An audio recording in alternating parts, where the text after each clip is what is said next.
Third degree, master to understand literally the symbols and allegories of Oriental books as to anti-historical matters, is willfully to close our eyes against the light. To translate the symbols into the trivial and commonplace, is the blundering of mediocrity. All religious expression is symbolism, since we can describe only what we see, and the true objects of religion are the seen.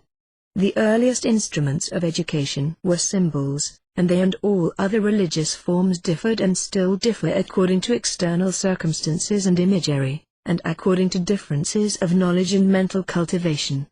All language is symbolic, so far as it is applied to mental and spiritual phenomena and action. All words have, primarily, a material sense, however they may afterward get, for the ignorant, a spiritual nonsense. To retract, for example, is to draw back, and when applied to a statement, is symbolic, as much so as a picture of an arm drawn back, to express the same thing, would be. The very word spirit means breath, from the Latin verb spiro, breathe. To present a visible symbol to the eye of another is not necessarily to inform him of the meaning which that symbol has to you.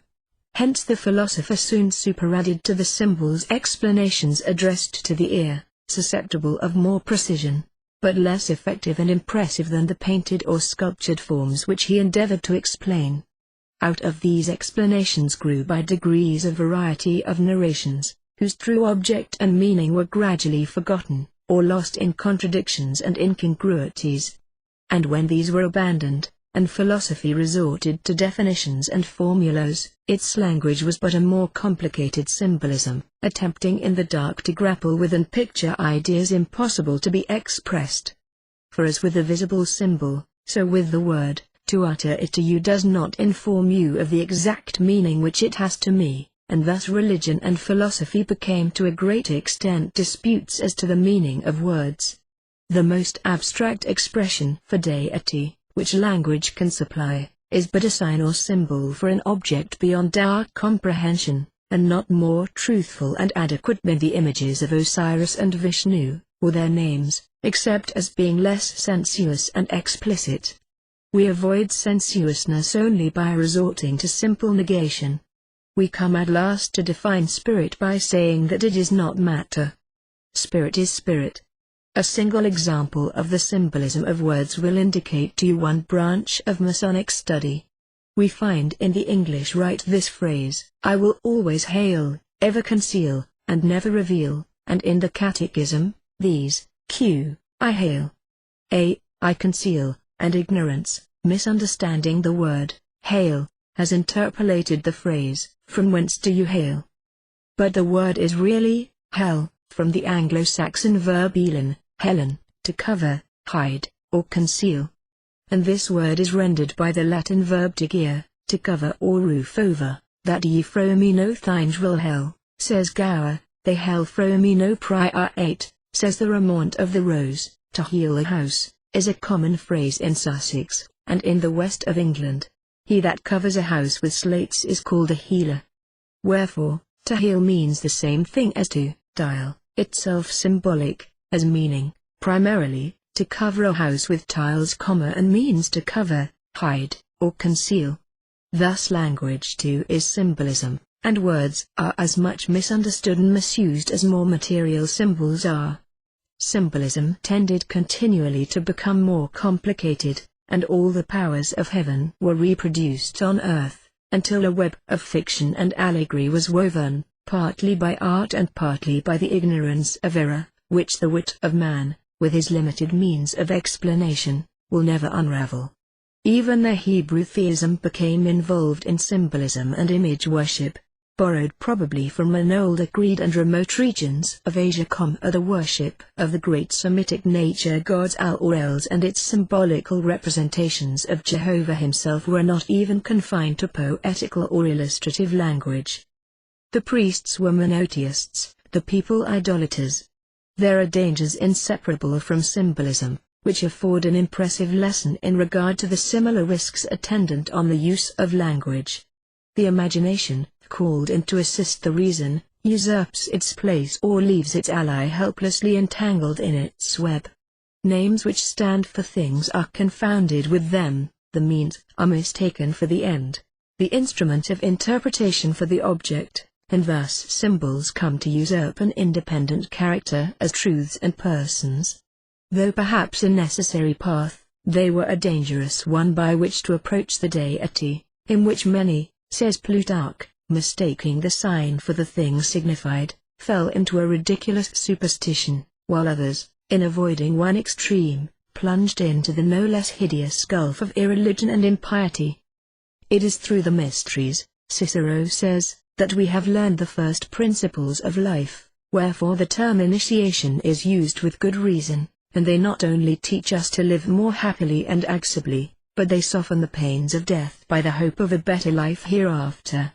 The mysteries were a sacred drama, exhibiting some legend significant of nature's changes, of the visible universe in which the divinity is revealed, and whose import was in many respects as open to the pagan as to the Christian. Nature is the great teacher of man, for it is the revelation of God. It neither dogmatizes nor attempts to tyrannize by compelling to a particular creed or special interpretation. It presents its symbols to us, and adds nothing by way of explanation.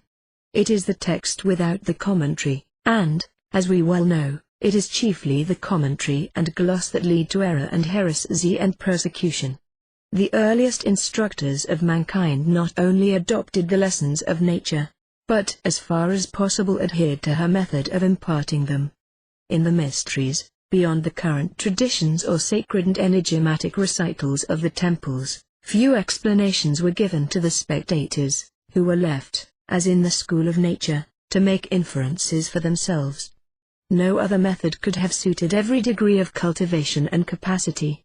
To employ nature's universal symbolism instead of the technicalities of language, rewards the humblest inquirer, and discloses its secrets to everyone in proportion to his preparatory training and his power to comprehend them. If their philosophical meaning was above the comprehension of some, their moral and political meanings are within the reach of all. These mystic shows and performances were not the reading of the lecture, but the opening of a problem. Requiring research, they were calculated to arouse the dormant intellect. They implied no hostility to philosophy, because philosophy is the great expounder of symbolism, although its ancient interpretations were often ill-founded and incorrect. The alteration from symbol to dogma is fatal to beauty of expression, and leads to intolerance and assumed infallibility. If, in teaching the great doctrine of the divine nature of the soul, and in striving to explain its longings after immortality, and in proving its superiority over the souls of the animals, which have no aspirations heavenward, the ancients struggled in vain to express the nature of the soul, by comparing it to fire and light, it will be well for us to consider whether, with all our boasted knowledge, we have any better or clearer idea of its nature, and whether we have not despairingly taken refuge in having none at all. And if they erred as to its original place of abode, and understood literally the mode and path of its descent, these were but the accessories of the great truth, and probably, to the initiates, mere allegories, designed to make the idea more palpable and impressive to the mind. They are at least no more fit to be smiled at by the self-conceit of a vain ignorance, the wealth of whose knowledge consists solely in words, than the bosom of Abraham, as a home for the spirits of the just dead, the gulf of actual fire, for the eternal torture of spirits, and the city of the New Jerusalem, with its walls of jasper and its edifices of pure gold like clear glass, its foundations of precious stones, and its gates each of a single pearl. I knew a man, says Paul, caught up to the third heaven. That he was caught up into paradise, and heard ineffable words, which it is not possible for a man to utter. And nowhere is the antagonism and conflict between the spirit and body more frequently and forcibly insisted on than in the writings of this apostle, nowhere the divine nature of the soul more strongly asserted. With the mind, he says, I serve the law of God, but with the flesh the law of sin. As many as are led by the Spirit of God, are the sons of God. The earnest expectation of the created waits for the manifestation of the sons of God. the created shall be delivered from the bondage of corruption, of the flesh liable to decay, into the glorious liberty of the children of God. Two forms of government are favorable to the prevalence of falsehood and deceit. Under a despotism, men are false, treacherous, and deceitful through fear, like slaves dreading the lash. Under a democracy they are so as a means of attaining popularity and office, and because of the greed for wealth. Experience will probably prove that these odious and detestable vices will grow most rankly and spread most rapidly in a republic. When office and wealth become the gods of a people, and the most unworthy and unfit most aspire to the former, and fraud becomes the highway to the latter, the land will reek with falsehood and sweat lies and chicane. When the offices are open to all, merit and stern integrity and the dignity of unsullied honor will attain them only rarely and by accident. To be able to serve the country well, will cease to be a reason why the great and wise and learned should be selected to render service. Other qualifications, less honorable, will be more available. To adapt one's opinions to the popular humor, to defend, apologize for, and justify the popular follies, to advocate the expedient and the plausible, to caress, cajole, and flatter the elector, to beg like a spaniel for his vote, even if he be a negro 3 removes from barbarism, to profess friendship for a competitor and stab him by innuendo, to set on foot that which at third hand shall become a lie, being cousin german to it when uttered, and yet capable of being explained away. Who is there that has not seen these low arts and base appliances put into practice, and becoming general, until success cannot be surely had by any more honorable means?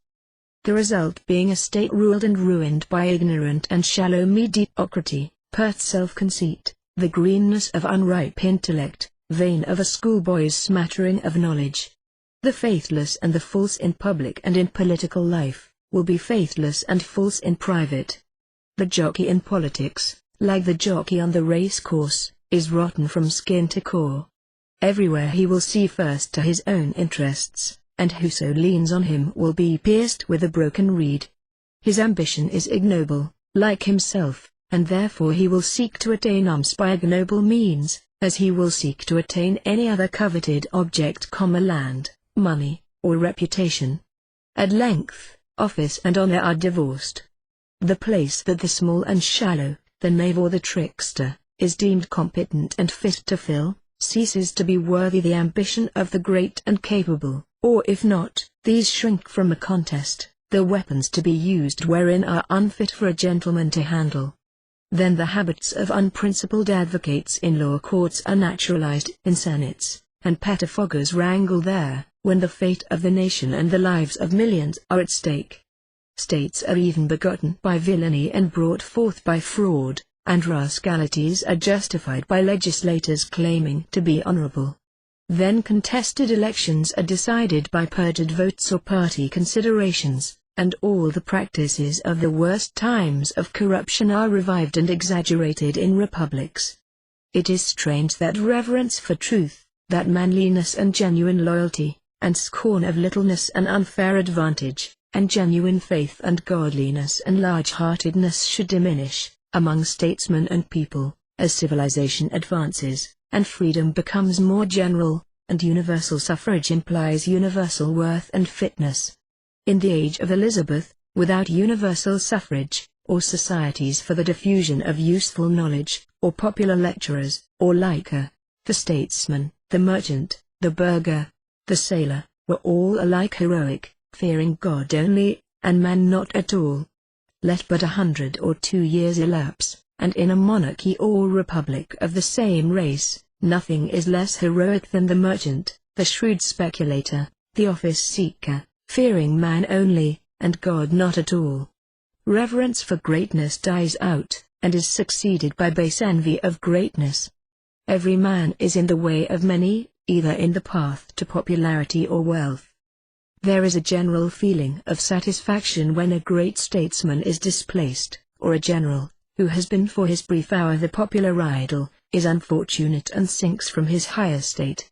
It becomes a misfortune, if not a crime, to be above the popular level. we should naturally suppose that a nation in distress would take counsel with the wisest of its sons. But, on the contrary, great men seem never so scarce as when they are most needed, and small men never so bold to insist on infesting place, as when mediocrity and incapable pretense and sophomoric greenness, and showy and sprightly incompetency are most dangerous. When France was in the extremity of revolutionary agony, she was governed by an assembly of provincial pettifoggers, and Robespierre, Marat, and Couthon ruled in the place of Mirabeau, Verney Ord, and Carnot. England was governed by the Rump Parliament, after she had beheaded her king.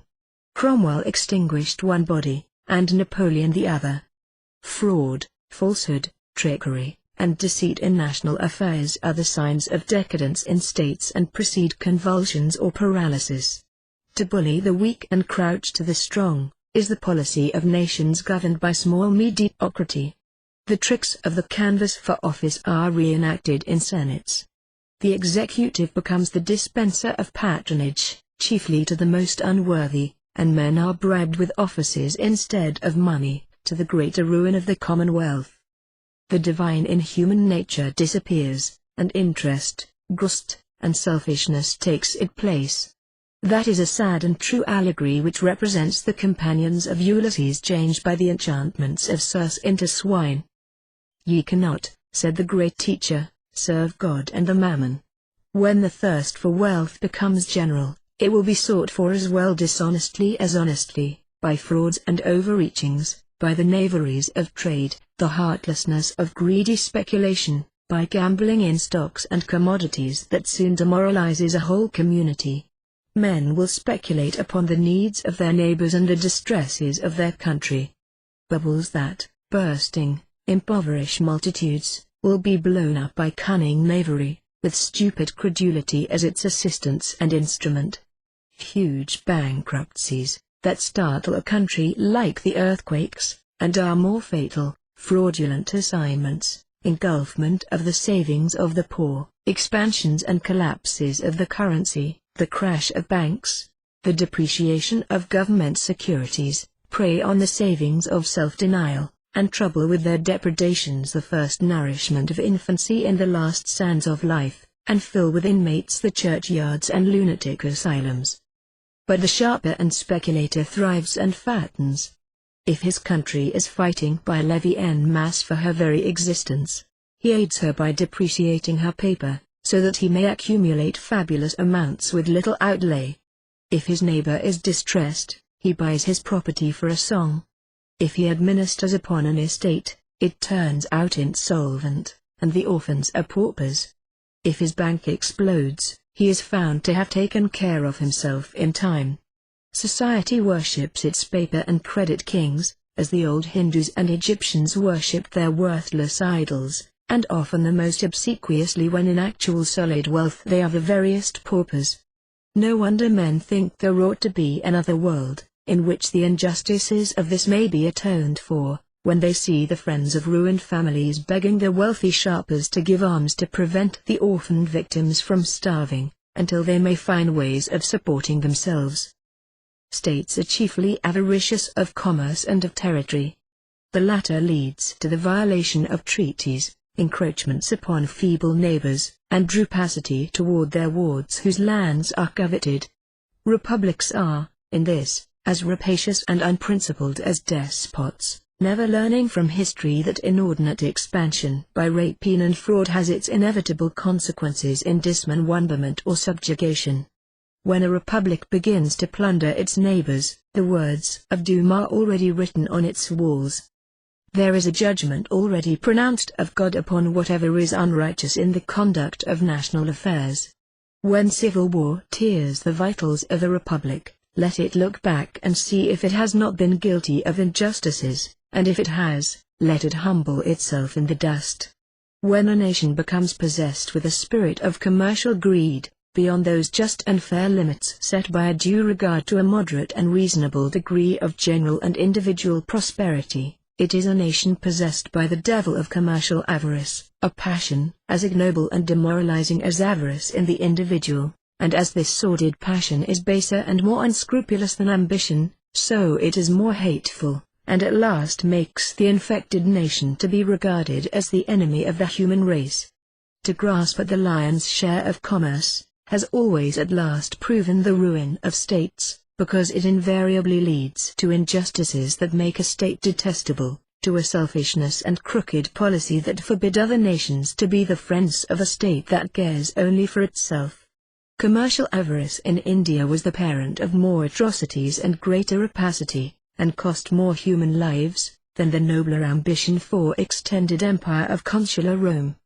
The nation that grasps at the commerce of the world cannot but become selfish, calculating, dead to the noblest impulses and sympathies which ought to actuate states. It will submit to insults that wound its honor, rather than endanger its commercial interests by war, while, to subserve those interests, it will wage unjust war, on false or frivolous pretexts, its free people cheerfully allying themselves with despots to crush a commercial rival that has dared to exile its kings and elect its own ruler. Thus the cold calculations of a sordid self-interest, in nations commercially avaricious, always at last displace the sentiments and lofty impulses of honor and generosity by which they rose to greatness, which made Elizabeth and Cromwell alike the protectors of Protestants beyond the 4 seas of England, against crown tyranny and mitred persecution, and, if they had lasted, would have forbidden alliances with czars and autocrats and Bourbons to re-enthrone the tyrannies of incapacity, and arm the Inquisition anew with its instruments of torture. The soul of the avaricious nation petrifies, like the soul of the individual who makes gold his god. The despot will occasionally act upon noble and generous impulses, and help the weak against the strong, the right against the wrong.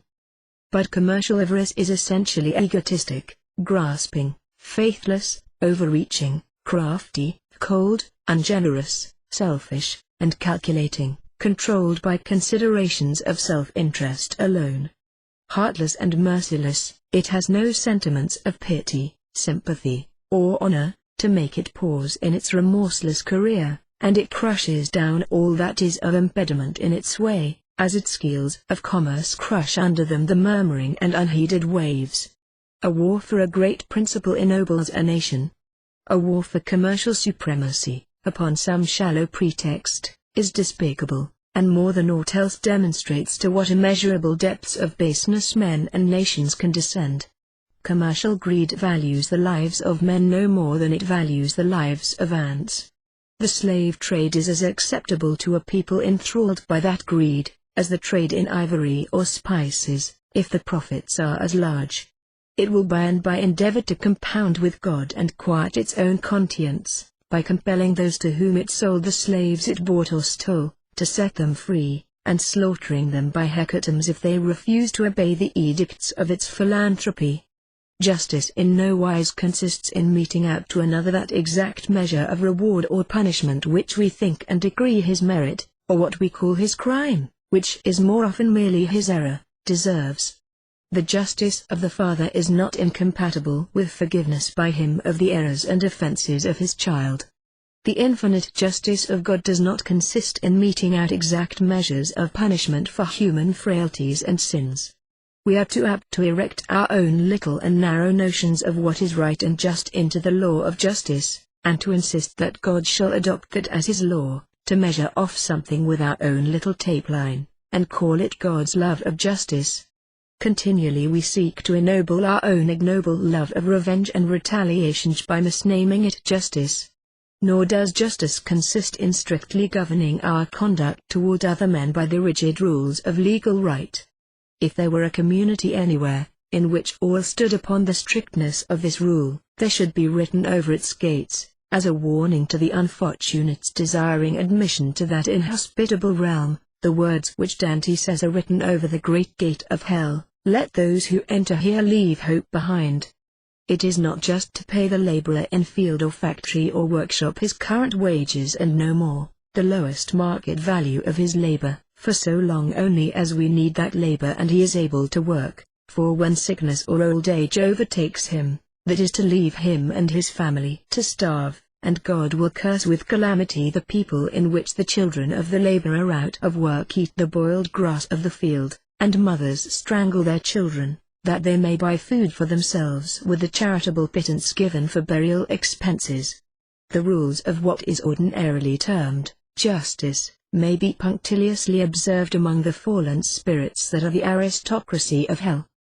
Justice, divorced from sympathy, is selfish indifference, not in the least more laudable than misanthropic isolation.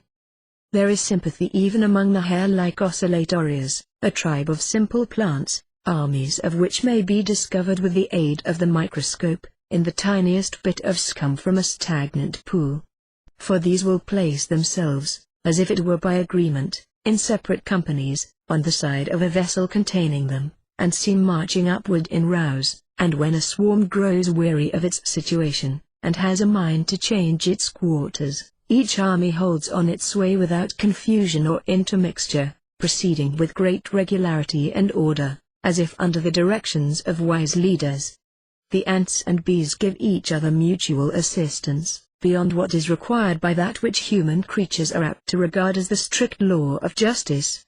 Surely we need but reflect a little, to be convinced that the individual man is but a fraction of the unit of society, and that he is indissolubly connected with the rest of his race. Not only the actions, but the will and thoughts of other men make or mar his fortunes, control his destinies, are unto him life or death, dishonor or honor. The epidemics, physical and moral, contagious and infectious, public opinion, popular delusions, enthusiasms, and the other great electric phenomena and currents, moral and intellectual, prove the universal sympathy. The vote of a single and obscure one, the utterance or self-will, ignorance, conceit, or spite, deciding an election and placing folly or incapacity or baseness in a senate, involves the country in war, sweeps away our fortunes, slaughters our sons, renders the labors of a life unavailing, and pushes on, helpless, with all our intellect to resist, into the grave.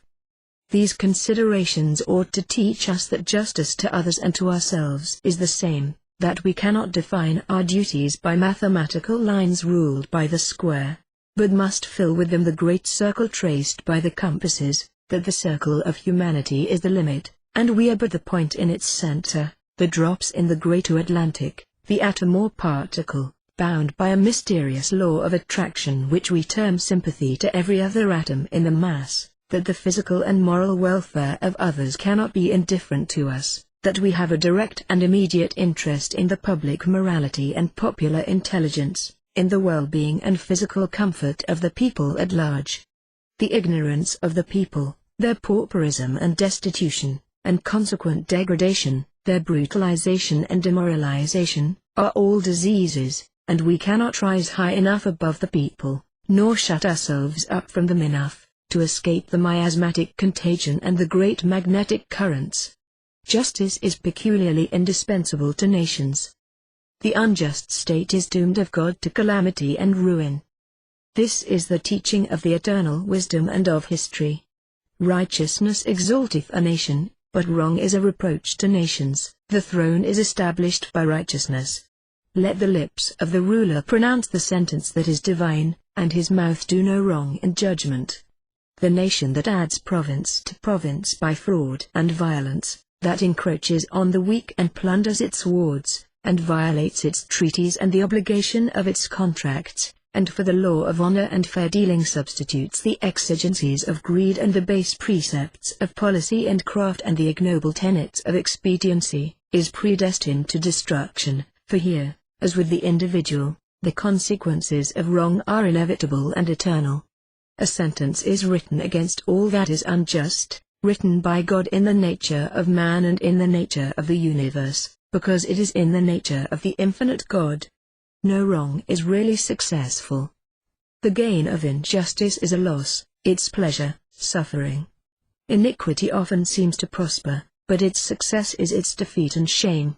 If its consequences pass by the doer, they fall upon and crush his children. It is a philosophical, physical, and moral truth, in the form of a threat, that God visits the iniquity of the fathers upon the children, to the third and fourth generation of those who violate his laws. After a long while, The day of reckoning always comes, to nation as to individual, and always the knave deceives himself, and proves a failure. Hypocrisy is the homage that vice and wrong pay to virtue and justice. It is Satan attempting to clothe himself in the angelic vesture of light. It is equally detestable in morals, politics, and religion, in the man and in the nation. To do injustice under the pretense of equity and fairness, to reprove vice in public and commit it in private, to pretend to charitable opinion and censoriously condemn, to profess the principles of Masonic beneficence, and close the ear to the wail of distress and the cry of suffering, to eulogize the intelligence of the people, and plot to deceive and betray them by means of their ignorance and simplicity, to prate of purity, and peculate, of honor, and basely abandon a sinking cause, of disinterestedness, and sell one's vote for place and power, are hypocrisies as common as they are infamous and disgraceful. To steal the livery of the court of God to serve the devil withal, to pretend to believe in a God of mercy and a Redeemer of love, and persecute those of a different faith, to devour widows' houses, and for a pretense make long prayers, to preach continence, and wallow in lust, to inculcate humility, and in pride surpass Lucifer, to pay tithe, and omit the weightier matters of the law, judgment, mercy and faith, to strain at a gnat, and swallow a camel, to make clean the outside of the cup and platter, keeping them full within of extortion and excess, to appear outwardly righteous unto men, but within be full of hypocrisy and iniquity, is indeed to be like unto whited sepulchres, which appear beautiful outward, but are within full of bones of the dead and of all uncleanness. The Republic cloaks its ambition with the pretense of a desire and duty to extend the area of freedom, and claims it as its manifest destiny, to annex other republics or the states or provinces of others to itself, by open violence, or under obsolete, empty, and fraudulent titles. The empire founded by a successful soldier, claims its ancient or natural boundaries, and makes necessity and its safety a plea for open robbery. The great merchant nation, gaining foothold in the Orient, finds a continual necessity for extending its dominion by arms, and subjugates India. The great royalties and despotisms, without a plea, partition among themselves a kingdom, dismember Poland, and prepare to wrangle over the dominions of the Crescent. To maintain the balance of power is a plea for the obliteration of states.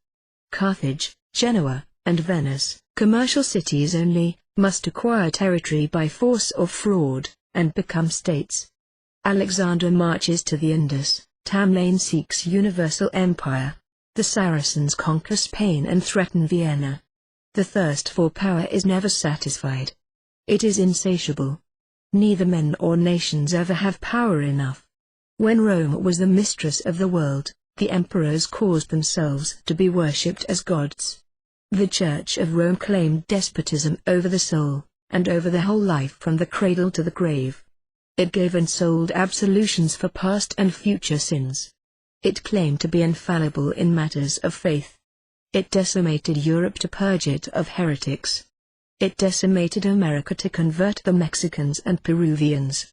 It gave and took away thrones, and by excommunication and interdict closed the gates of paradise against nations. Spain, haughty with its dominion over the Indies, endeavored to crush out Protestantism in the Netherlands, while Philip II married the Queen of England, and the pair sought to win that kingdom back to its allegiance to the papal throne. Afterwards Spain attempted to conquer it with her invincible armada.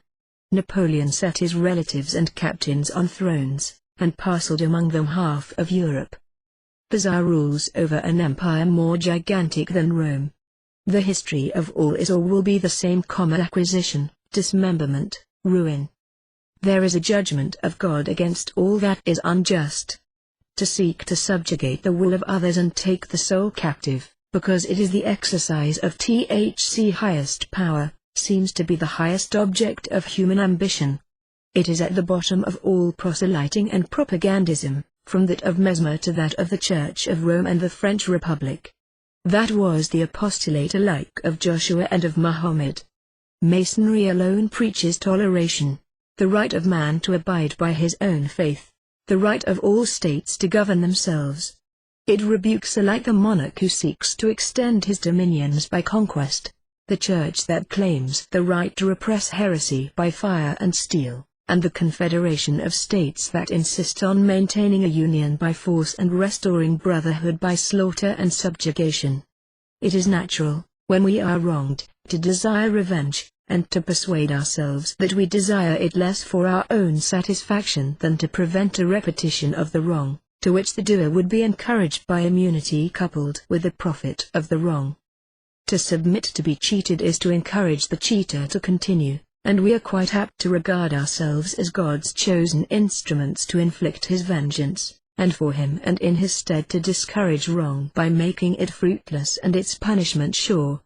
Revenge has been said to be a kind of wild justice, but it is always taken in anger, and therefore is unworthy of a great soul, which ought not to suffer its equanimity to be disturbed by ingratitude or villainy. The injuries done us by the base are as much unworthy of our angry notice as those done us by the insects and the beasts, and when we crush the adder, or slay the wolf or hyena, we should do it without being moved to anger, and with no more feeling of revenge than we have in rooting up a noxious weed. And if it be not in human nature not to take revenge by way of punishment, let the Mason truly consider that in doing so he is God's agent, and so let his revenge be measured by justice and tempered by mercy. The law of God is, that the consequences of wrong and cruelty and crime shall be their punishment, and the injured and the wronged and the indignant are as much his instruments to enforce that law, as the diseases and public detestation, and the verdict of history and the execration of posterity are.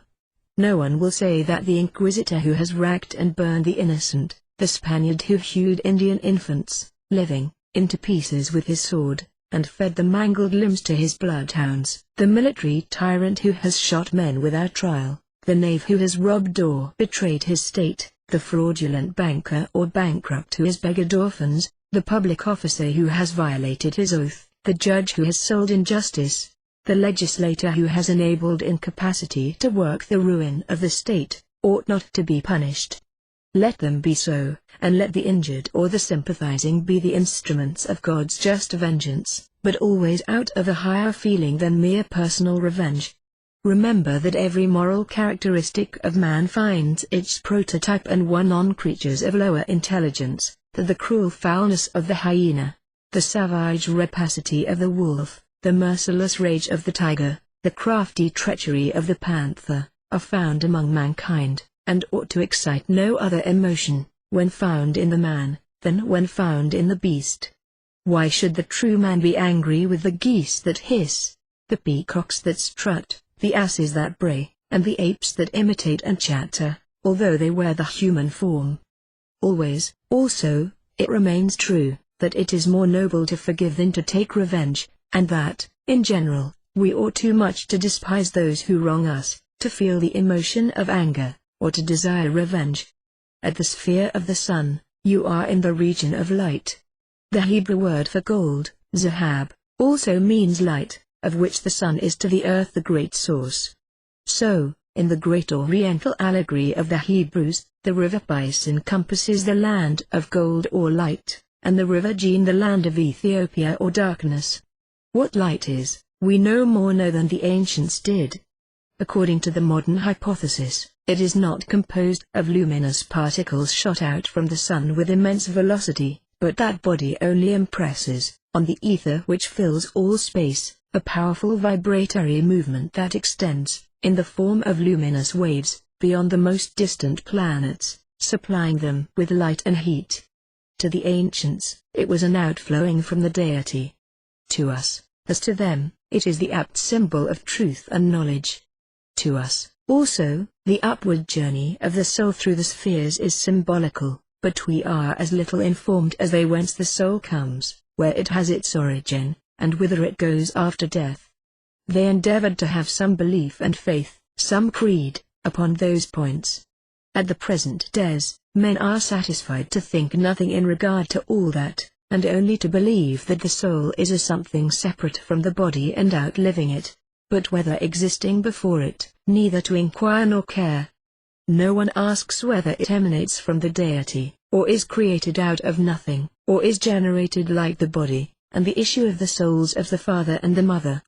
Let us not smile, therefore, at the ideas of the ancients, until we have a better belief, but accept their symbols as meaning that the soul is of a divine nature, originating in a sphere nearer the deity, and returning to that when freed from the enthrallment of the body, and that it can only return there when purified of all the sordidness and sin which have, as it were, become part of its substance, by its connection with the body.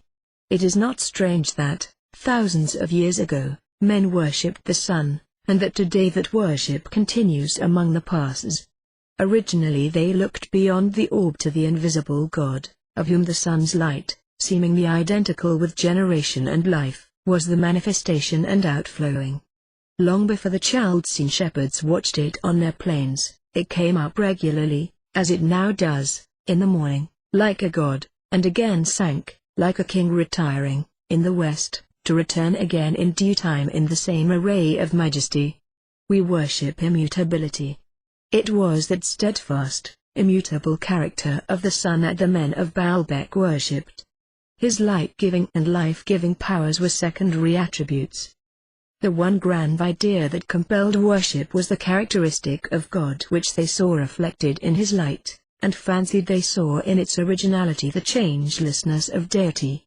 He had seen thrones crumble, earthquakes shake the world and hurl down mountains. Beyond Olympus, beyond the pillars of Hercules, he had gone daily to his abode, and had come daily again in the morning to behold the temples they built to his worship. They personified him as Brahma, Amun, Osiris, Bel, Adonis, Malkuth, Mithras, and Apollo, and the nations that did so grew old and died. Moss grew on the capitals of the great columns of his temples, and he shone on the moss. Grain by grain the dust of his temples grumbled and fell, and was borne off on the wind, and still he shone on grumbling column and architrave. The roof fell crashing on the pavement, and he shone in on the Holy of Holies with unchanging rays. It was not strange that men worshipped the Sunday. There is a water plant, on whose broad leaves the drops of water roll about without uniting, like drops of mercury. So arguments on points of faith, in politics or religion, roll over the surface of the mind. An argument that convinces one mind has no effect on another. Few intellects, or souls that are the negations of intellect, have any logical power or capacity. There is a singular obliquity in the human mind that makes the false logic more effective than the true with 9/10 of those who are regarded as men of intellect. Even among the judges, not 1 in 10 can argue logically. Each mind sees the truth, distorted through its own medium. Truth, to most men, is like matter in the spheroidal state. Like a drop of cold water on the surface of a red-hot metal plate, it dances, trembles, and spins, and never comes into contact with it, and the mind may be plunged into truth, as the hand moistened with sulphurous acid may into melted metal, and be not even warmed by the immersion. The word chiramorchrum is a compound one. Gesenius renders crum by the word noble or free-born, meaning white, noble. It also means the opening of a window, the socket of the eye. Cri also means white, or an opening, and Chris, the orb of the sun, in Job Vei. 13 Index 7. Krishna is the Hindu sun god. Ka, the Parsi word, is the literal name of the Sunday from Ka or Ka, the sun, comes Kora, a name of Lower Egypt.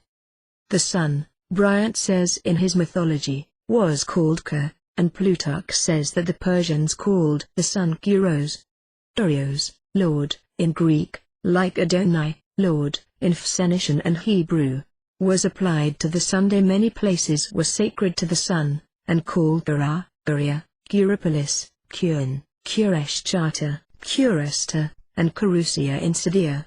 The Egyptian deity called by the Greeks, Horus, was Hara, or Haroeris, Hor or Ha. The Sunday Hari is a Hindu name of the Sunday Arial, Rs, R, Ariaman, Aramonios. The R meaning fire or flame, are of the same kindred. Huns or Harma, Aram, Remus, Haram, Harameas, was Cadmus, the divine light or wisdom. Mercury, says Movers, is Ma, the Sunday in the Hebrew, or, is light, fire, or the Sunday Cyrus, said Ctesias, was so named from Kuros. The Sunday Charis, Hesychius says, was Adonis. Apollo, the sun god, was called Krios, from Gra, a city in Phasis. The people of Guian, originally Ethiopians or Cuthites, worshipped the sun under the title of Akor and Eka. We know, through a precise testimony in the ancient annals of that the principal festivity of Malkath, the incarnation of the sun at the winter solstice, held at was called his rebirth or his awakening, and that it was celebrated by means of a pyre, on which the god was supposed to regain, through the aid of fire, a new life. This festival was celebrated in the month Perishus, Barat, the second day of which corresponded to the 25th of December.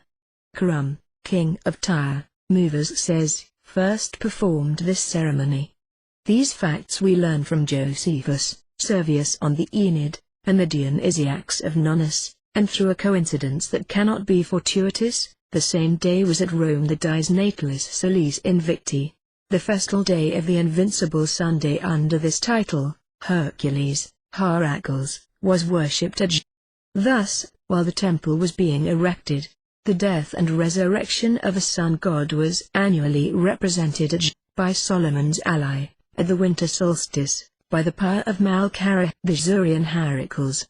Aeroeris or Haroeris, the elder Horus, is from the same old root that in the Hebrew has the form or, with the definite article prefixed, or, light, or the light, splendor, flame, the sun and his rays.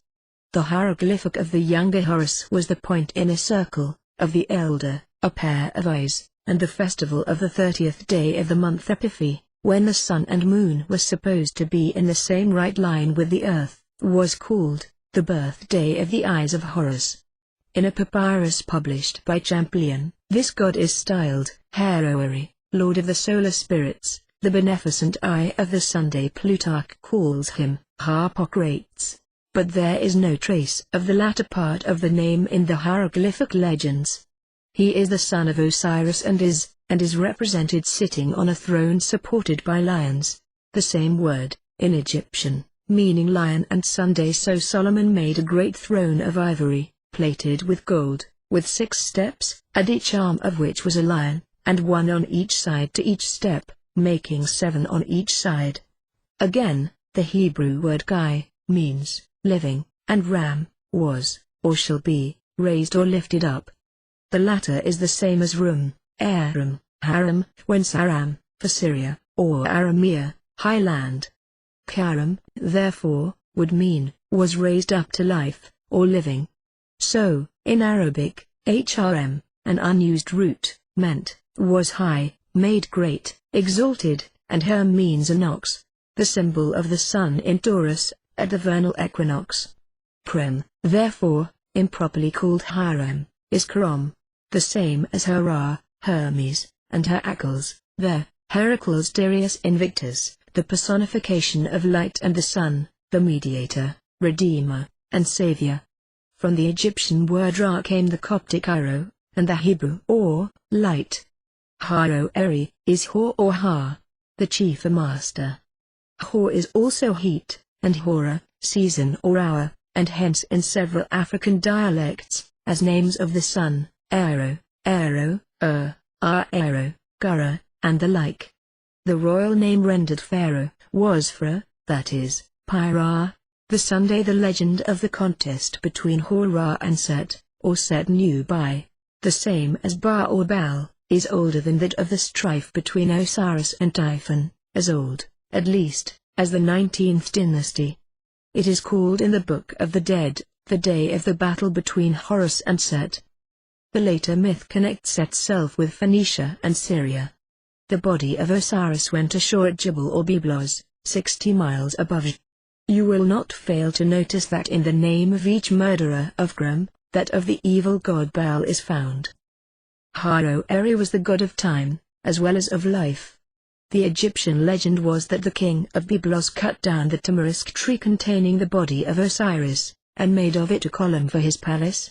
Isis, employed in the palace, obtained possession of the column, took the body out of it, and carried it away. Apuleius describes her as a beautiful female, over whose divine neck her long thick hair hung in graceful ringlets, and in the procession female attendants, with ivory combs, seemed to dress and ornament the royal hair of the goddess. The palm tree, and the lamp in the shape of a boat, appeared in the procession. If the symbol we are speaking of is not a mere modern invention, it is to these things it alludes. The identity of the legends is also confirmed by this hieroglyphic picture, copied from an ancient Egyptian monument, which may also enlighten you as to the lion's grip and the master's gavel. In the ancient Phoenician character, and in the Samaritan, a B, the two letters representing the numbers 1, 2, or unity and duality, means father, and is a primitive noun, common to all the Semitic languages. It also means an ancestor, originator, inventor, head, chief or ruler, manager, overseer, master, priest, prophet. Is simply father, when it is in construction, that is, when it precedes another word, and in English the preposition of is interposed, as Abial, the father of Al. Also, the final yod means my, so that by itself means, my father. David my father, Tukrin. 3. Vav, final is the possessive pronoun his, and Abu, which we read Abif, means, of my fathers. Its full meaning, as connected with the name of Krem, no doubt is, formerly one of my father's servants, or, slaves. The name of the Phoenician artificer is, in Samuel and Kings, 2 Sam. v. 11, 1 Kings v. 15, 1 Kings v. 40. In Chronicles it is with the addition of Tukrin. 12, and of Tukrin.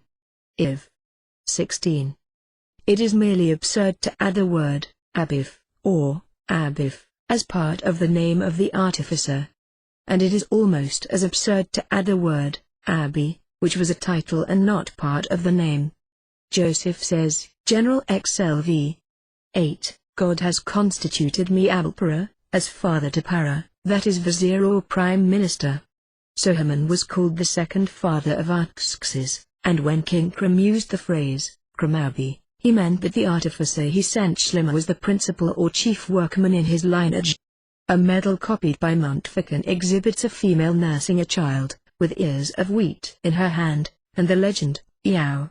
She is seated on clouds, a star at her head, and 3 ears of wheat rising from an altar before her. Horus was the mediator, who was buried 3 days, was regenerated, and triumphed over the evil principle. The word Hari, in Sanskrit, means shepherd, as well as savior. Krishna is called Hari, as Jesus called himself the Good Shepherd. Ka means an aperture of a window, a cave, or the eye. Also it means white. It also means an opening, and noble, freeborn, highborn. Ka means consecrated, devoted, in Ethiopic. It is the name of a city, Josh. 6. 38, and of man, Israel. 32, X. 31, Ne. 11. Kara means nobility, a noble race.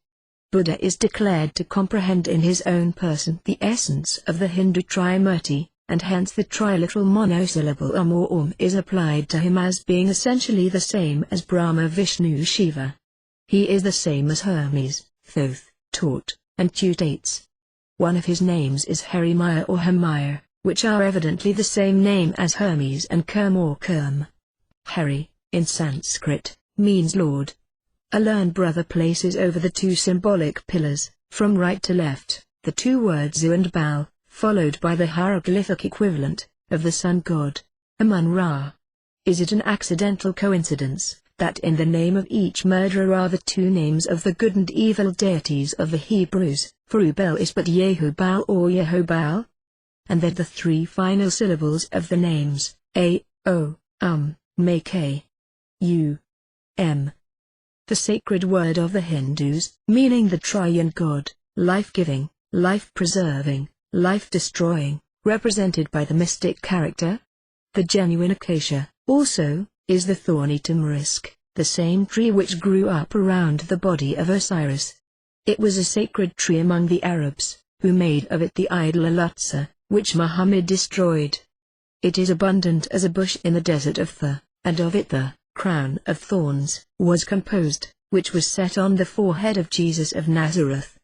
It is a fit type of immortality on account of its tenacity of life, for it has been known, when planted as a doorpost, to take root again and shoot out budding boughs over the threshold. Every commonwealth must have its periods of trial and transition, especially if it engages in war. It is certain at some time to be wholly governed by agitators appealing to all the baser elements of the popular nature, by moneyed corporations, by those enriched by the depreciation of government securities or paper, by small attorneys, schemers, money jobbers, speculators and adventurers, an ignoble oligarchy, enriched by the distresses of the state, and fattened on the miseries of the people. Then all the deceitful visions of equality and the rights of man end, and the wronged and plundered state can regain a real liberty only by passing through greater varieties of untried being, purified in its transmigration by fire and blood. In a republic, it soon comes to pass that parties gather round the negative and positive poles of some opinion or notion, and that the intolerant spirit of a triumphant majority will allow no deviation from the standard of orthodoxy which it has set up for itself. Freedom of opinion will be professed and pretended to, but everyone will exercise it at the peril of being banished from political communion with those who hold the reins and prescribe the policy to be pursued. Slavishness to party and obsequiousness to the popular whims go hand in hand. Political independence only occurs in a fossil state, and men's opinions grow out of the acts they have been constrained to do or sanction. Flattery, either of individual or people, corrupts both the receiver and the giver, and adulation is not of more service to the people than to kings. A Caesar, securely seated in power, cares less for it than a free democracy, nor will his appetite for it grow to exorbitance, as that of a people will, until it becomes insatiate.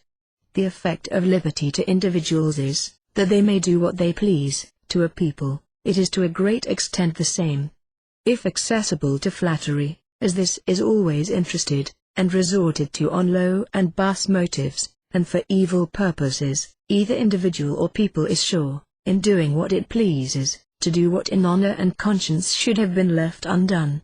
One ought not even to risk congratulations, which may soon be turned into complaints, and as both individuals and peoples are prone to make a bad use of power, to flatter them, which is a sure way to mislead them, well deserves to be called a crime.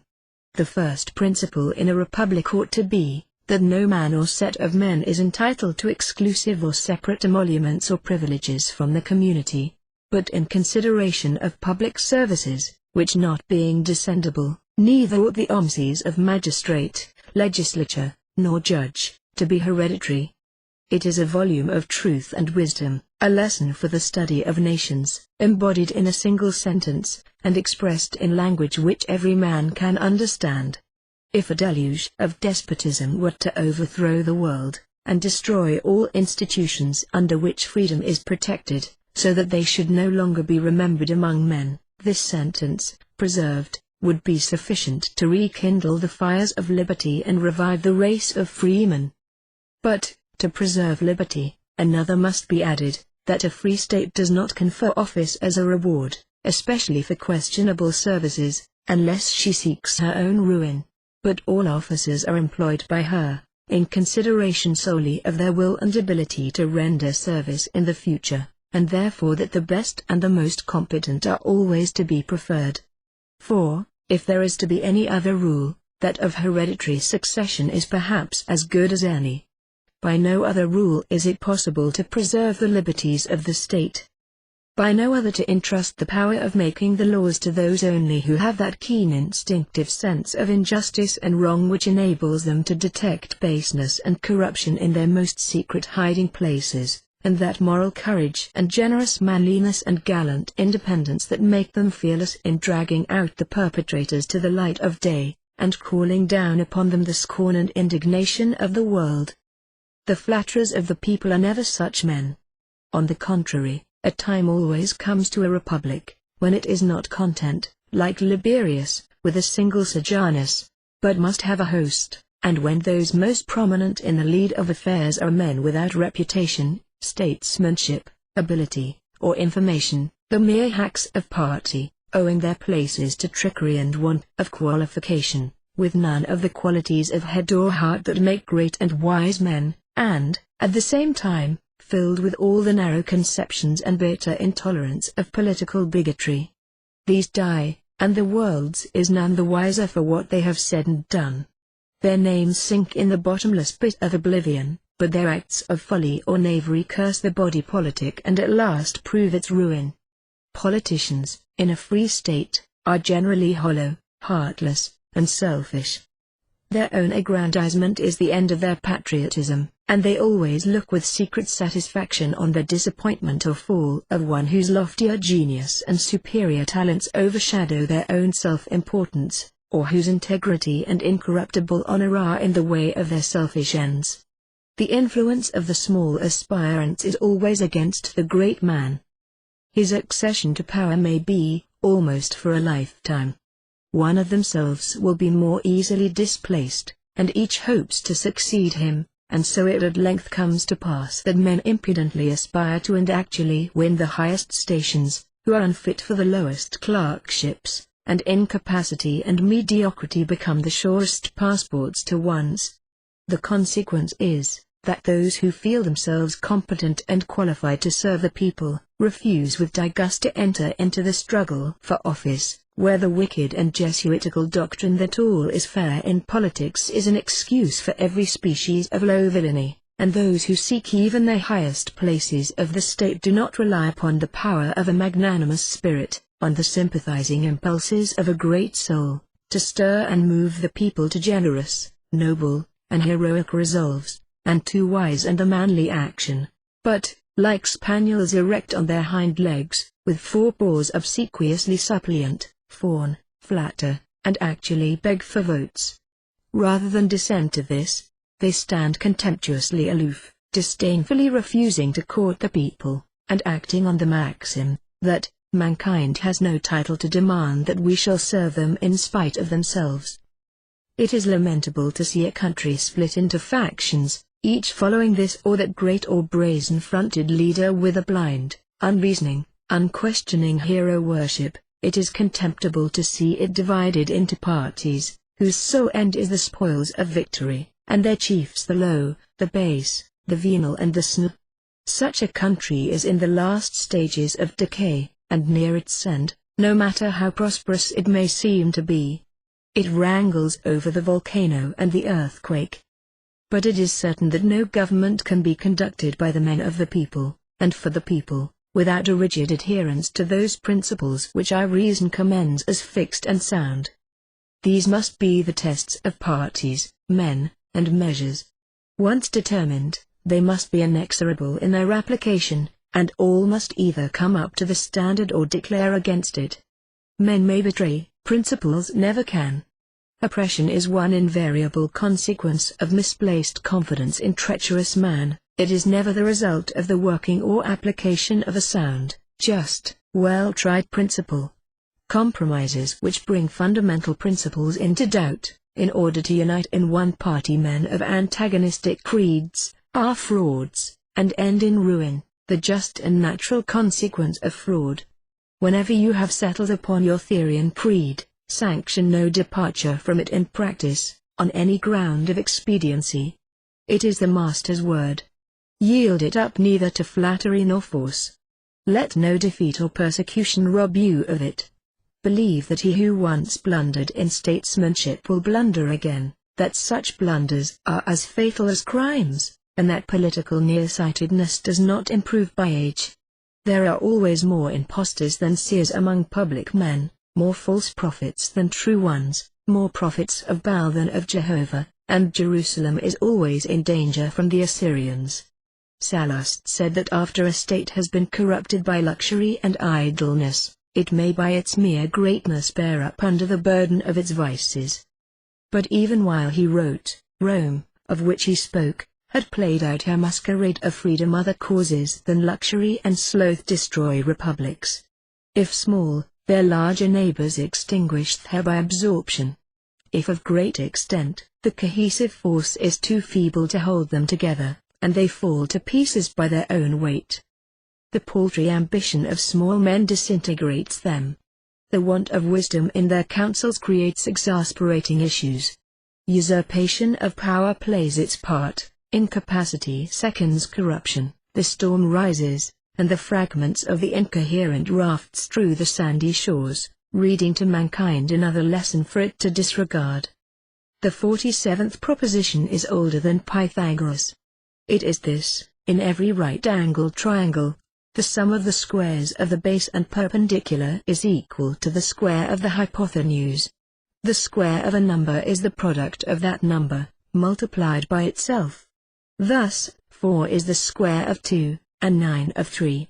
The first 10 numbers are 1, 2, 3, 4, 5, 6, 7, 8, 9, 10. Their squares are 1, 4, 9, 16, 25, 36, 49, 64, 81, 100, and 3, 5, 7, 9, 11, 13, 15, 17, 19 are the differences between each square and that which precedes it, giving us the sacred numbers, 3, 5, 7, and 9 of these numbers.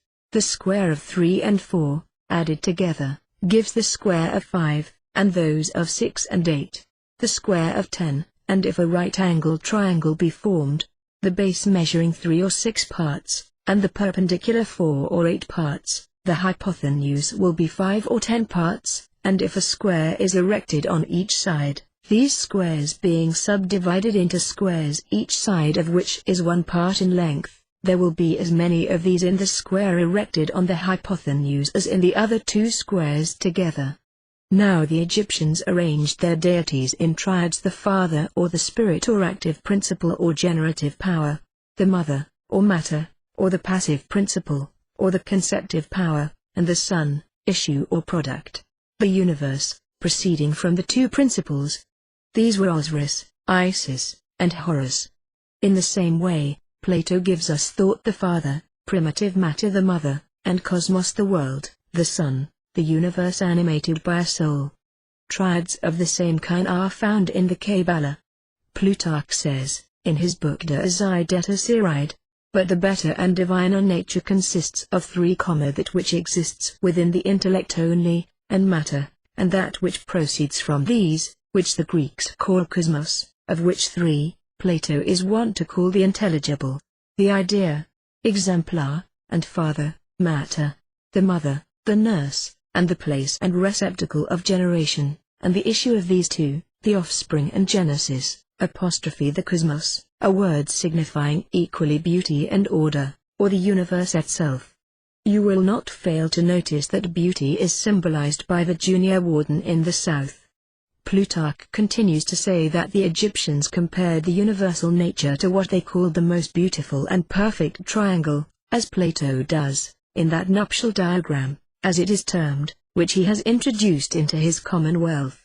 When he adds that this triangle is right-angled, and its sides respectively as 3, 4, and 5, and he says, we must suppose that the perpendicular is designed by them to represent the masculine nature, the base the feminine, and that the hypotenuse is to be looked upon as the offspring of both, and accordingly the first of them will aptly enough represent Osiris, or the prime cause, the second, Isis, or the receptive capacity, the last, Horus, or the common effect of the other 2. For 3 is the first number which is composed of even and odd, and 4 is a square whose side is equal to the even number 2, but 5, being generated, as it were, out of the preceding numbers, 2 and 3, may be said to have an equal relation to both of them, as to its common parents. The clasped hands is another symbol which was used by Pythagoras. It represented the number 10. the sacred number in which all the preceding numbers were contained, the number expressed by the mysterious teracts, a figure borrowed by him and the Hebrew priests alike from the Egyptian sacred science, and which ought to be replaced among the symbols of the master's degree, where it of right belongs. The Hebrews formed it thus, with the letters of the divine name. The tetracts thus leads you, not only to the study of the Pythagorean philosophy as to numbers, but also to the Kabbalah, and will aid you in discovering the true word, and understanding what was meant by the music of the spheres. Modern science strikingly confirms the ideas of Pythagoras in regard to the properties of numbers, and that they govern in the universe. Long before his time, nature had extracted her cube roots and her squares. All the forces at man's disposal or under man's control, or subject to man's influence, are his working tools. The friendship and sympathy that knit heart to heart are a force like the attraction of cohesion, by which the sandy particles became the solid rock. If this law of attraction or cohesion were taken away, the material worlds and suns would dissolve in an instant into thin invisible vapor. If the ties of friendship, affection, and love were annulled, mankind would become a raging multitude of wild and savage beasts of prey. The sand hardens into rock under the immense superincumbent pressure of the ocean, aided sometimes by the irresistible energy of fire, and when the pressure of calamity and danger is upon an order or a country, the members or the citizens ought to be the more closely united by the cohesion of sympathy and interdependence. Morality is a force. It is the magnetic attraction of the heart toward truth and virtue. The needle, imbued with this mystic property, and pointing unerringly to the north, carries the mariner safely over the trackless ocean, through storm and darkness, until his glad eyes behold the beneficent beacons that welcome him to safe and hospitable harbor. Then the hearts of those who love him are gladdened, and his home made happy, and this gladness and happiness are due to the silent, unostentatious, unerring monitor that was the sailor's guide over the weltering waters. But if drifted too far northward, he finds the needle no longer true, but pointing elsewhere than to the north. What a feeling of helplessness falls upon the dismayed mariner, what utter loss of energy and courage. It is as if the great axioms of morality were to fail and be no longer true, leaving the human soul to drift helplessly, eyeless like Prometheus, at the mercy of the uncertain, faithless currents of the deep. Honor and duty are the pole stars of a Mason, the Dioscuri, by never losing sight of which he may avoid disastrous shipwreck. These Palinurus watched, until, overcome by sleep, and the vessel no longer guided truly, he fell into and was swallowed up by the insatiable sea. So the Mason who loses sight of these, and is no longer governed by their beneficent and potential force, is lost, and sinking out of sight, will disappear unhonored and unwept. The force of electricity, analogous to that of sympathy, and by means of which great thoughts or base suggestions, the utterances of noble or ignoble natures, flash instantaneously over the nerves of nations, the force of growth, fit type of immortality, lying dormant 3,000 years in the wheat grains buried with their mummies by the old Egyptians, the forces of expansion and contraction, developed in the earthquake and the tornado, and giving birth to the wonderful achievements or steam, have their parallelisms in the moral world, in individuals, and nations. Growth is a necessity for nations as for men. Its cessation is the beginning of decay. In the nation as well as the plant it is mysterious, and it is irresistible. The earthquakes that rend nations asunder, overturn thrones, and engulf monarchies and republics, have been long prepared for, like the volcanic eruption. Revolutions have long routes in the past. The force exerted is in direct proportion to the previous restraint and compression. The true statesman ought to see in progress the causes that are in due time to produce them, and he who does not is but a blind leader of the blind. The great changes in nations, like the geological changes of the earth, are slowly and continuously wrought. The waters, falling from heaven as rain and dews, slowly disintegrate the granite mountains, abrade the plains, leaving hills and ridges of denudation as their monuments, scoop out the valleys, fill up the seas, narrow the rivers, and after the lapse of thousands on thousands of silent centuries, prepare the great alluvia for the growth of their plant, the snowy envelope of whose seeds is to employ the looms of the world, and the abundance or penury of whose crops shall determine whether the weavers and spinners of other realms shall have work to do or starve. So public opinion is an immense force, and its currents are as inconstant and incomprehensible as those of the atmosphere. Nevertheless, in free governments, it is omnipotent, and the business of the statesman is to find the means to shape, control, and direct it. According as that is done, it is beneficial and conservative, or destructive and ruinous. The public opinion of the civilized world is international law, and it is so great a force, though with no certain and fixed boundaries, that it can even constrain the victorious despot to be generous, and aid an oppressed people in its struggle for independence. Habit is a great force, it is second nature, even in trees. It is as strong in nations as in men. So also are prejudices, which are given to men and nations as the passions are as forces, valuable, if properly and skillfully availed of, or destructive, if unskillfully handled. Above all, the love of country, state pride, the love of home, are forces of immense power. Encourage them all. Insist upon them in your public men. Permanency of home is necessary to patriotism. A migratory race will have little love of country.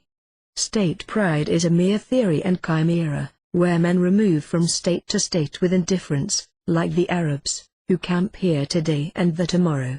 If you have eloquence, it is a mighty force. See that you use it for good purposes, to teach, exhort, ennoble the people, and not to mislead and corrupt them. Corrupt and venal orators are the assassins of the public liberties and of public morals. The will is a force, its limits as yet unknown. It is in the power of the will that we chiefly see the spiritual and divine in man. There is a seeming identity between his will that moves other men, and the creative will whose action seems so incomprehensible. It is the men of will and action, not the men of pure intellect, that govern the world. Finally, the three greatest moral forces are faith, which is the only true wisdom, and the very foundation of all government, hope, which is strength, and ensures success, and charity, which is beauty, and alone makes animated, united effort possible. These forces are within the reach of all men, and an association of men, actuated by them, ought to exercise an immense power in the world.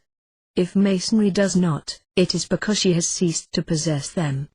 Wisdom in the man or statesman, in king or priest, largely consists in the due appreciation of these forces, and upon the general non-appreciation of some of them the fate of nations often depends. What hecatombs of lives often hang upon the not weighing or not sumsantly weighing the force of an idea, such as, for example, the reverence for a flag, or the blind attachment to a form or constitution of government. What errors in political economy and statesmanship are committed in consequence of the overestimation or underestimation of particular values, or the non-estimation of some among them. Everything, it is asserted, is the product of human labor, but the gold or the diamond which one accidentally finds without labor is not so. What is the value of the labor bestowed by the husbandman upon his crops, compared with the value of the sunshine and rain, without which his labor avails nothing? Commerce carried on by the labor of man, adds to the value of the products of the field, the mine, or the workshop, by their transportation to different markets. But how much of this increase is due to the rivers down which these products float, to the winds that urge the keels of commerce over the ocean? Who can estimate the value of morality and manliness in a state, of moral worth and intellectual knowledge? These are the sunshine and rain of the state. The winds, with their changeable, fickle, fluctuating currents, are apt emblems of the fickle humors of the populace, its passions, its heroic impulses, its enthusiasms. Woe to the statesman who does not estimate these as values. Even music and song are sometimes found to have an incalculable value. Every nation has some song of a proven value, more easily counted in lives than dollars. The Marseillaise was worth to revolutionary France who shall say how many thousand men? Peace also is a great element of prosperity and wealth, a value not to be calculated. Social intercourse and association of men in beneficent orders have a value not to be estimated in coin.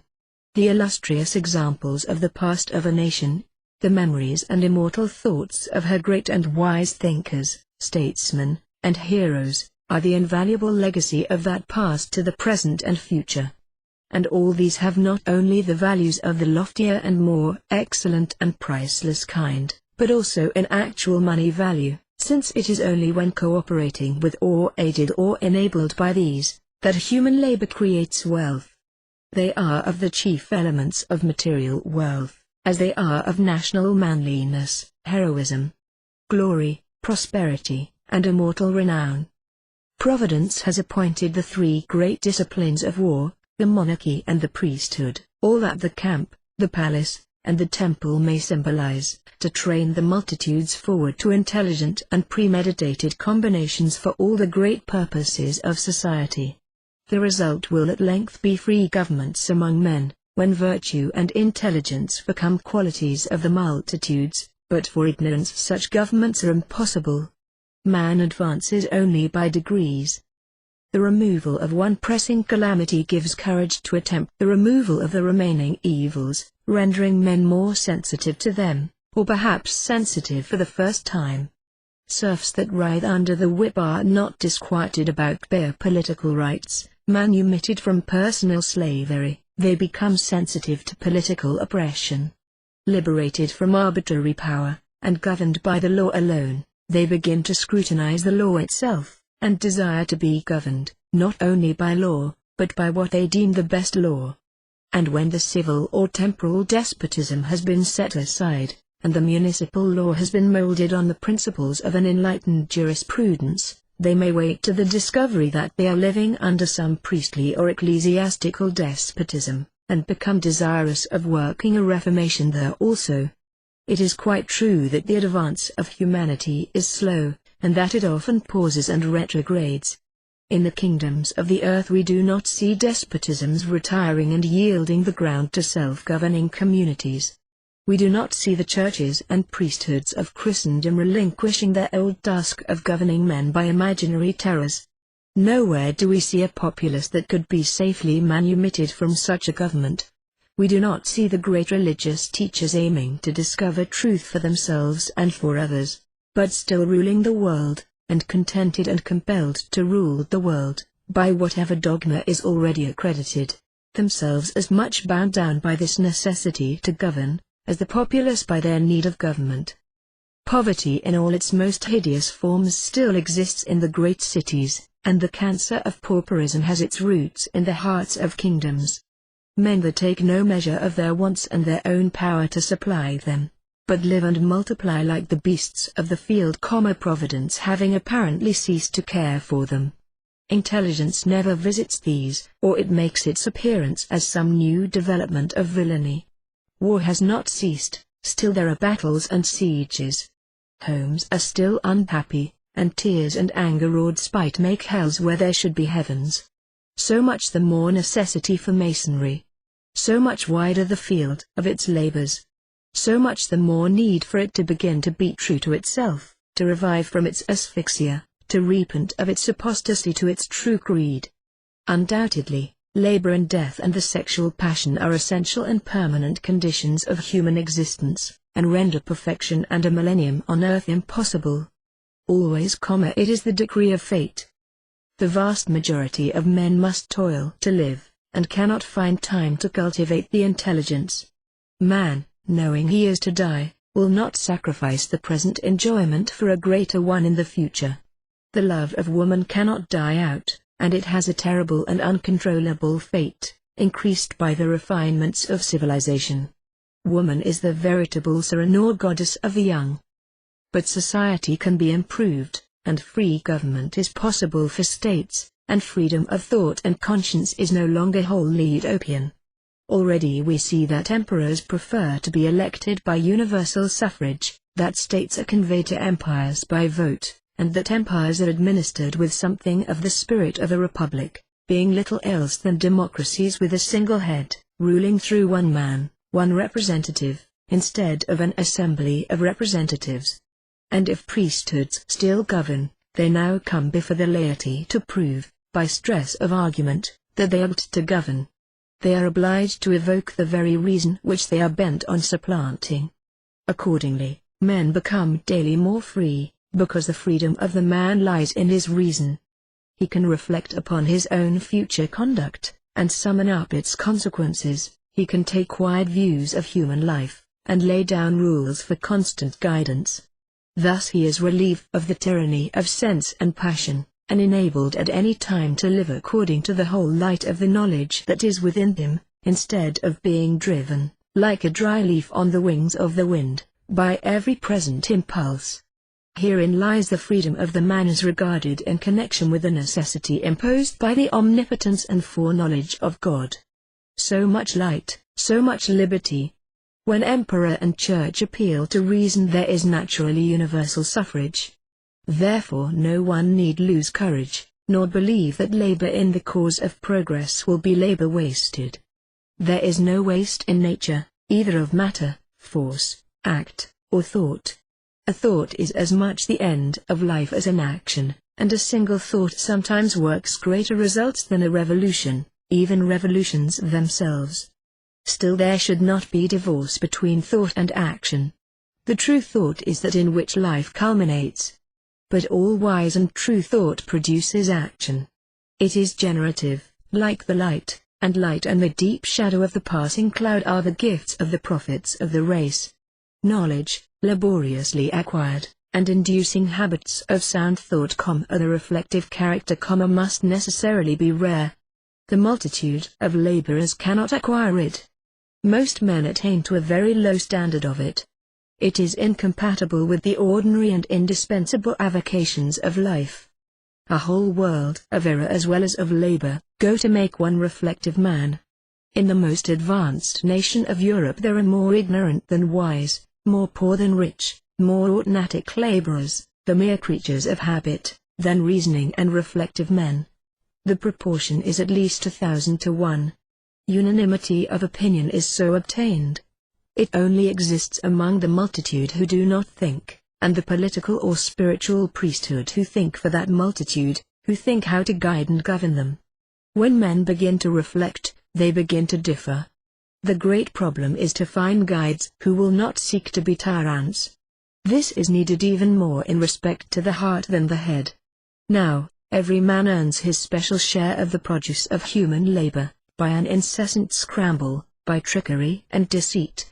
Useful knowledge, honorably acquired, is too often used after a fashion not honest or reasonable, so that the studies of youth are far more noble than the practices of manhood. The labor of the farmer in his fields, the generous returns of the earth, the benignant and favoring skies, tend to make him earnest, provident, and grateful. The education of the marketplace makes him querulous, crafty, envious, and an intolerable niggard. Masonry seeks to be this beneficent, unambitious, disinterested guide, and it is the very condition of all great structures that the sound of the hammer and the clink of the trowel should be always heard in some part of the building. With faith in man, hope for the future of humanity, loving kindness for our fellows, Masonry and the Mason must always work and teach. Let each do that for which he is best fitted. The teacher also is a workman. Praiseworthy as the active navigator is, who comes and goes and makes one climb partake of the treasures of the other, and one to share the treasures of all, he who keeps the beacon light upon the hill is also at his post. Masonry has already helped cast down some idols from their pedestals, and grind to impalpable dust some of the links of the chains that held men's souls in bondage. That there has been progress needs no other demonstration than that you may now reason with men, and urge upon them, without danger of the rack or stake, that no doctrines can be apprehended as truths if they contradict each other, or contradict other truths given us by God. Long before the Reformation, a monk, who had found his way to heresy without the help of Martin Luther, not venturing to breathe aloud into any living ear his anti-papal and treasonable doctrines, wrote them on parchment, and sealing up the perilous record, hid it in the massive walls of his monastery. There was no friend or brother to whom he could entrust his secret or pour forth his soul. It was some consolation to imagine that in a future age someone might find the parchment, and the seed be found not to have been sown in vain. What if the truth should have to lie dormant as long before germinating as the wheat in the Egyptian mummy?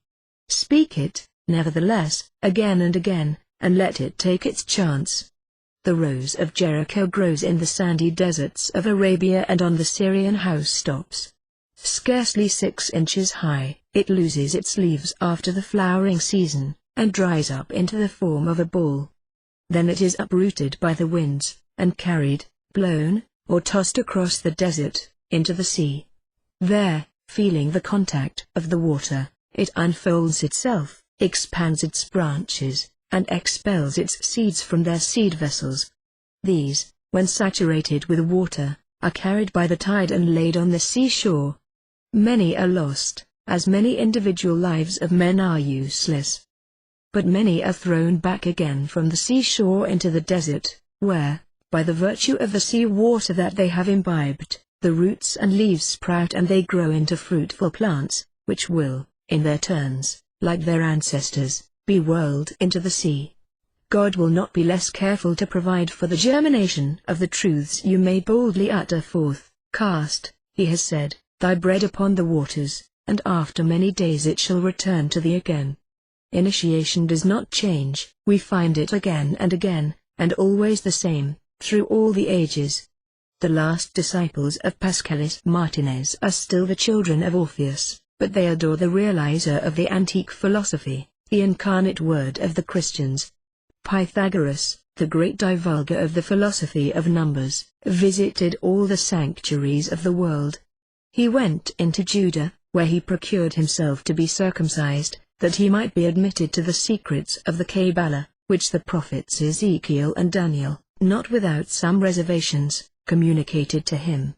Then, not without some difficulty, he succeeded in being admitted to the Egyptian initiation, upon the recommendation of King Emesis. The power of his genius supplied the deficiencies of the imperfect communications of the Hierophants, and he himself became a master and a revealer. Pythagoras defined God, a living and absolute verity clothed with light. He said that the word was number manifested by form. He made all descend from the Theriacs, that is to say, from the quaternary. God, he said again, is the supreme music, the nature of which is harmony. Pythagoras gave the magistrates of Crotona this great religious, political and social precept: there is no evil that is not preferable to anarchy. Pythagoras said, even as there are 3 divine notions and 3 intelligible regions, so there is a triple word, for the hierarchical order always manifests itself by threes. There are the word simple, the word hieroglyphical, and the word symbolic. In other terms, there are the word that expresses, the word that conceals, and the word that signifies. The whole hieratic intelligence is in the perfect knowledge of these 3 degrees. Pythagoras enveloped doctrine with symbols, but carefully eschewed personifications and images, which, he thought, sooner or later produced idolatry. The Holy Kabbalah, or tradition of the children of Seth, was carried from Chaldea by Abraham, taught to the Egyptian priesthood by Joseph, recovered and purified by Moses, concealed under symbols in the Bible, revealed by the Savior to Saint John, and contained, entire, under hieratic figures analogous to those of all antiquity, in the Apocalypse of that apostle. The Kabbalists consider God as the intelligent, animated, living infinite. He is not, for them, either the aggregate of existences, or existence in the abstract, or a being philosophically definable. He is in all, distinct from all, and greater than all. His name even is ineffable, and yet this name only expresses the human ideal of his divinity. What God is in himself, it is not given to man to comprehend. God is the absolute of faith, but the absolute of reason is being. I am that I am, is a wretched translation. Being, existence, is by itself, and because it is. The reason of being, is being itself. We may inquire, why does something exist? That is, why does such or such a thing exist? But we cannot, without being absurd, ask, why is being? That would be to suppose being before being. If being had a cause, that cause would necessarily be, that is, the cause and effect would be identical. Reason and science demonstrate to us that the modes of existence and being balance each other in equilibrium according to harmonious and hierarchic laws. But a hierarchy is synthesized, in ascending, and becomes ever more and more monarchical. Yet the reason cannot pause at a chief, without being alarmed at the abysses which it seems to leave above this supreme monarch.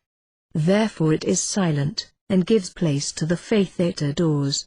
What is certain, even for science and the reason, is, that the idea of God is the grandest, the most holy, and the most useful of all the aspirations of man, that upon this belief morality reposes, with its eternal sanction.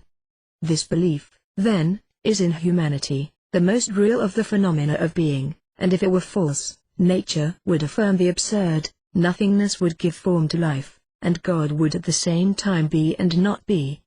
It is to this philosophic and incontestable reality, which is termed the idea of God, that the Kabbalists give a name. In this name all others are contained. Its ciphers contain all the numbers, and the hieroglyphics of its letters express all the laws and all the things of nature. Being is being, the reason of being is in being, in the beginning is the Word, and the Word in logic formulated speech, the spoken reason, the Word is in God, and is God Himself, manifested to the intelligence. Here is what is above all the philosophies. This we must believe, under the penalty of never truly knowing anything, and relapsing into the absurd skepticism of Pyrrho. The priesthood, custodian of faith, wholly rests upon this basis of knowledge, and it is in its teachings we must recognize the divine principle of the eternal Word. Light is not spirit, as the Indian Hierophants believed it to be, but only the instrument of the spirit. It is not the body of the protoplasts, as the Theurgists of the school of Alexandria taught, but the first physical manifestation of the divine afflatus. God eternally creates it, and man, in the image of God, modifies and seems to multiply it. The high magic is styled, the sacerdotal art, and, the royal art. In Egypt, Greece, and Rome, it could not but share the greatnesses and decadences of the priesthood and of royalty. Every philosophy hostile to the national worship and to its mysteries, was of necessity hostile to the great political powers, which close their grandeur, if they cease, in the eyes of the multitudes, to be the images of the divine power. Every crown is shattered, when it clashes against the tiara.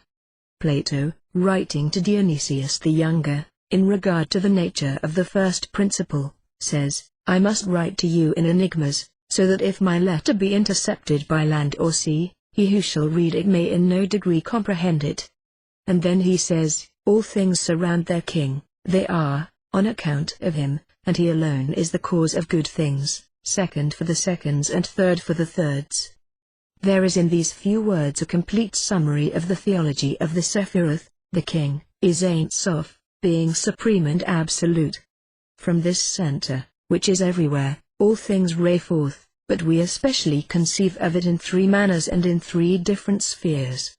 In the divine world, as Aluth, which is that of the first cause, and wherein the whole eternity of things in the beginning existed as unity, to be afterward, during eternity uttered forth, clothed with form, and the attributes that constitute them matter. The first principle is single and first, and yet not the very illimitable deity, incomprehensible, undefinable, but himself in so far as manifested by the creative thought. To compare littleness with infinity, Arkwright, as inventor of the spinning jenny, and not the man Arkwright otherwise and beyond that. All we can know of the very God is, compared to his wholeness, only as an infinitesimal fraction of a unit, compared with an infinity of units. In the world of creation, which is that of second causes, the Kabbalistic world Briar, the autocracy of the first principle is complete, but we conceive of it only as the cause of the second causes. Here it is manifested by the binary, and is the creative principle passive. Finally, in the third world, Yezyara, or of formation, it is revealed in the perfect form, the form of forms, the world, the supreme beauty and excellence, the created perfection. Thus the principle is at once the first, the second, and the third, since it is all in all, the center and cause of all. It is not the genius of Plato that we here admire. We recognize only the exact knowledge of the initiate. The great apostle St. John did not borrow from the philosophy of Plato the opening of his gospel. Plato, on the contrary, drank at the same springs with St. John and Philo, and John in the opening verses of his paraphrase, states the first principles of a dogma common to many schools, but in language especially belonging to Philo, whom it is evident he had read. The philosophy of Plato, the greatest of human revealers, could yearn toward the Word made man, the gospel alone could give him to the world. Doubt, in presence of being and its harmonies, skepticism, in the face of the eternal mathematics and the immutable laws of life which make the divinity present and visible everywhere, as the human is known and visible by its utterances of word and act. Is this not the most foolish of superstitions, and the most inexcusable as well as the most dangerous of all credulities? Thought, we know, is not the result or consequence of the organization of matter, of the chemical or other action or reaction of its particles, like effervescence and gaseous explosions. On the contrary, the fact that thought is manifested and realized in act human or act divine, proves the existence of an entity, or unity, that thinks.